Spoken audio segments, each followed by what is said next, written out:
It's Discovery کے تمام دیکھنے اور سننے والوں کو السلام علیکم۔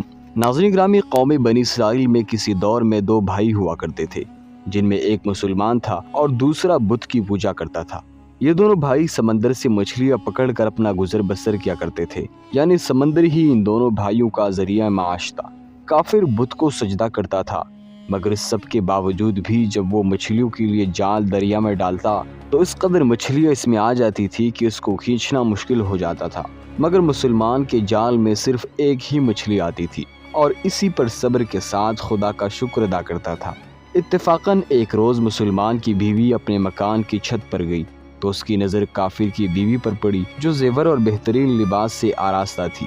یہ دیکھ کر اس مسلمان کی بیوی کے دل میں وسوسہ پیدا ہوا کہ کاش میں بھی ایسی ہی ہوتی۔ تو کافر کی بیوی بولی کہ تو اپنے شوہر کو آمادہ کر لے، وہ بھی میرے شوہر کے معبود یعنی بت کی عبادت کیا کرے، تاکہ تو بھی میری طرح مالدار ہو جائے۔ یہ سن کر مسلمان بھائی کی بیوی کچھ غمزدہ سی ہو کر نیچے آئی، اور جب اس کا شوہر گھر آیا تو اس نے بیوی کا چہرہ متغیر دیکھ کر دریافت کیا کہ آخر کیا بات ہے جس کی وجہ سے تو اس قدر غمزدہ ہے۔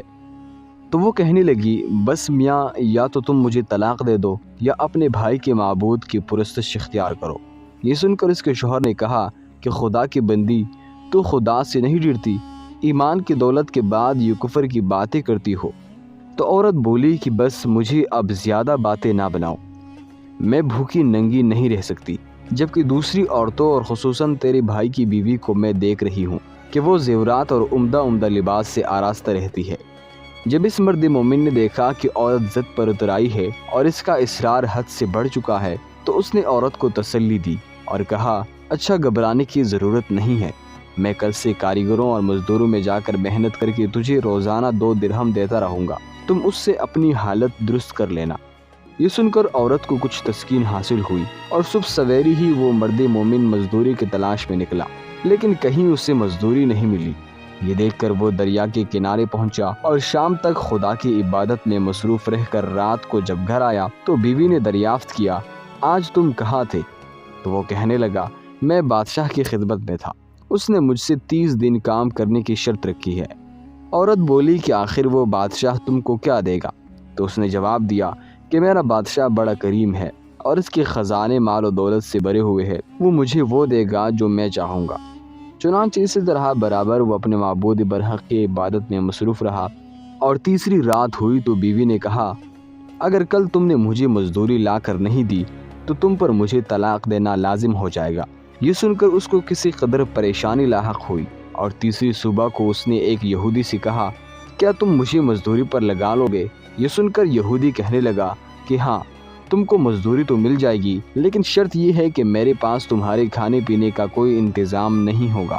چنانچہ وہ مرد مومن روزے کی نیت کر کے یہودی کے ساتھ ہو لیا، اور حق تعالیٰ کے حکم سے حضرت جبرائیل علیہ السلام 29 اشرفیہ ایک نورانی طواق میں لے کر اس کی بیوی کے پاس پہنچے اور کہنے لگے، میں بادشاہ کا قاصد ہوں، اسی نے یہ اشرفیہ لے کر مجھ کو تیرے پاس بھیجا ہے اور فرمایا ہے کہ تیرا شوہر ہمارے کام میں تھا، ہم نے اس کو نہ چھوڑا یہاں تک کہ اس نے ہم کو چھوڑ دیا اور یہودی کے پاس چلا گیا۔ اگر وہ ہمارا کام کرتا تو ہم اس کو اور زیادہ اجرت دیتے، بس یہ ایک اشرفی کی کمی اسی وجہ سے ہوئی۔ چنانچہ وہ عورت ان میں سے ایک اشرفی لے کر بازار گئی جس پر کلمہ شہادت لکھا ہوا تھا۔ صراف نے 1000 درہم اس کی قیمت عورت کے حوالے کر دی، اور جب شام کو وہ مرد مومن گھر واپس آیا تو عورت نے اس سے دریافت کیا کہ آج تم کہاں تھے؟ اس نے جواب دیا کہ آج میں ایک یہودی کے کام پر گیا ہوا تھا۔ تو بیوی کہنے لگی کہ آخر بادشاہ کی خدمت ترک کر کے تم دوسرے کی خدمت کیوں کرتے ہو؟ پھر اس کو اشرفیوں کا واقعہ سنایا، جس کو سن کر وہ مرد مومن روتے روتے بے ہوش ہو گیا، اور جب اس کو ہوش ہوا تو بیوی سے کہنے لگا، افسوس کہ میں نے بادشاہ دو جہاں کی خدمت کا حق اپنے اوپر لازم نہ کیا۔ اس کے بعد اس شخص نے عورت کو چھوڑ دیا اور پہاڑوں پر چلا گیا، جہاں خدا کی عبادت ہی میں مصروف رہ کر اس کا انتقال ہو گیا۔ حق تعالیٰ اس پر اپنا رحم فرمائے، آمین ثم آمین۔ یہ بات سچ ہے کہ خدا کے خزانوں میں کوئی کمی نہیں ہے، وہ بندے کو اس کی عبادت کا صلہ ضرور دیتا ہے، اگرچہ بعض دفعہ کسی حکمت کی بنا پر اس کے ہاں دیر ہو جاتی ہے، لیکن بہرحال اندیر پھر بھی نہیں ہوتی، وہ اپنے بندوں کو دیتا ضرور ہے۔ حق تعالیٰ ہم سب کو صبر و شکر کے ساتھ رہ کر زندگی گزارنے کی توفیق عطا فرمائے۔ اللہ تعالیٰ ہم سب کا حامی و ناصر ہو۔